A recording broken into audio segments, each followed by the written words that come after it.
এখন আমি যার কথা বলবো ওনার নাম হলো রাতুল বসাক।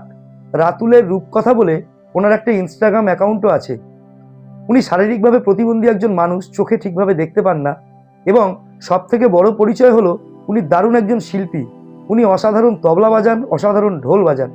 এখন বিষয়টা হচ্ছে উনি ওনার সোশ্যাল মিডিয়া পেজে আমাদের সেই পুরনো ভীষণ প্রিয় ছড়াগুলো, যেমন বাবুরাম সাপুরে, হাট্টি মাটিম টিম, ইকির মিকির চামচিকির ইত্যাদি নানা ধরনের এই নস্টালজিক মজার মজার ছড়াগুলো উনি মুখে বলেন এবং তার সঙ্গে সঙ্গে উনি তবলা বাজান তালে তালে, এবং আমাদের অসাধারণ লাগে।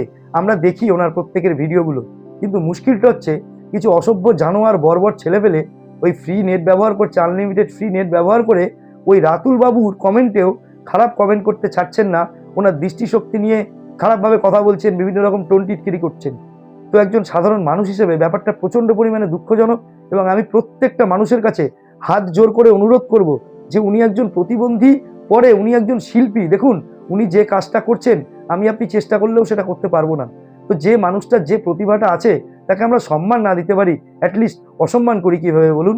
তো আমি প্রত্যেকের কাছে অনুরোধ রাখবো যে প্লিজ ওনাকে এইভাবে অপমান করবেন না, ওনাকে নিয়ে মিম ট্রোলিং করবেন না। উনি একজন শারীরিক প্রতিবন্ধী হলেও উনি একজন দারুণ শিল্পী। ওনার ভিডিওগুলো শুনুন, আপনারও মন ভালো হয়ে যাবে। আমি যদি ঠিক বলে থাকি, আমার কথা যদি আপনাদের ভালো লেগে থাকে, অবশ্যই একটা লাইক করবেন, চারিদিকে শেয়ার করবেন, যাতে প্রত্যেকটা মানুষ সচেতন হয়। আর অবশ্যই আমার চ্যানেল সাবস্ক্রাইব করে আমার পাশে থাকবেন। সবাই ভালো থাকবেন। Thank you.